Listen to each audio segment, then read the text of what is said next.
माँ की मौत में तुम चले जाओ, पिताजी मरेंगे तो मैं चला जाऊंगा। शहर के एक उच्च वर्गीय बूढ़े पिता सेना में कर्नल के बाद से रिटायर हुए। वो शहर के एक पोस्ट कॉलोनी में अपनी पत्नी के साथ रहते थे। उनके दो बेटे थे जो सुंदर देश अमेरिका में रहते थे।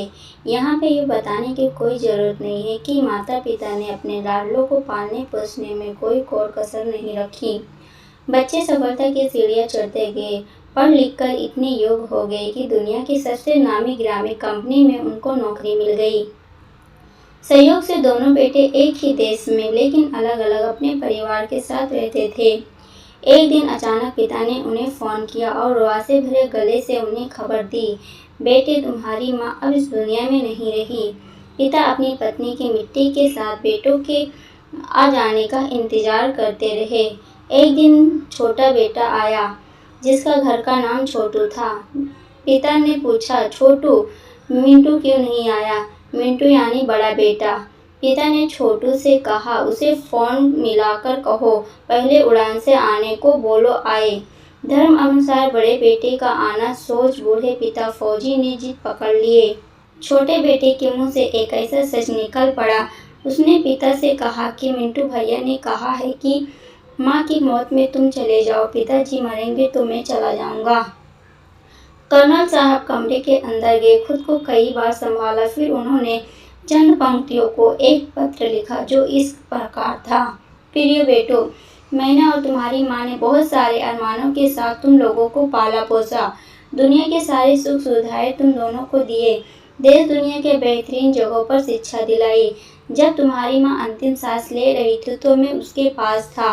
वो मरते समय तुम दोनों का चेहरा एक बार देखना चाहती थी और तुम दोनों को बाहों में भर कर चूमना चाहती थी।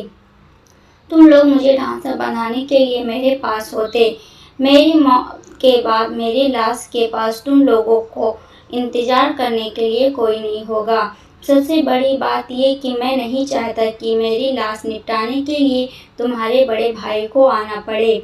इसलिए सबसे अच्छा ये है कि अपनी माँ के साथ मुझे भी निपटा कर ही जाओ। मुझे जीने का कोई हक नहीं, क्योंकि जिस समाज ने मुझे जीवन भर धन के साथ सम्मान भी दिया, मैंने समाज को असभ्य नागरिक दिए। हाँ, अच्छा रहा कि हम अमेरिका जाकर नहीं बसे, सच्चाई दब जाती। मेरा अंतिम इच्छा है कि मेरे मेडल तथा फोटो बटालियन को लौटाया जाए तथा घर का पैसा नौकरों में बांटा जाए।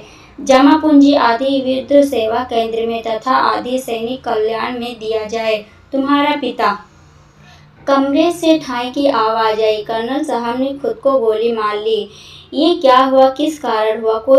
कोई दोषी है या नहीं? मुझे इसके बारे में कुछ नहीं कहना। हाँ, यह पूरी सच्ची घटना है।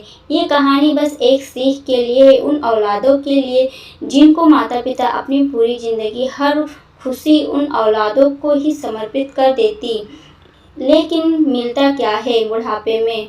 आप अपने भाव और विचार कमेंट करके ज़रूर बताइएगा। मेरी खुशी के खातिर आप दोनों ने अपने सपनों को ठुकराया है, अपनी जीवन भर की पूंजी से मुझे पढ़ाकर मेरा जीवन बनाया है। आप दोनों के बारे में जितना बोलूं उतना कम है। हमें हमेशा खुशियां देकर ये नहीं बताया आपको कितना गम है।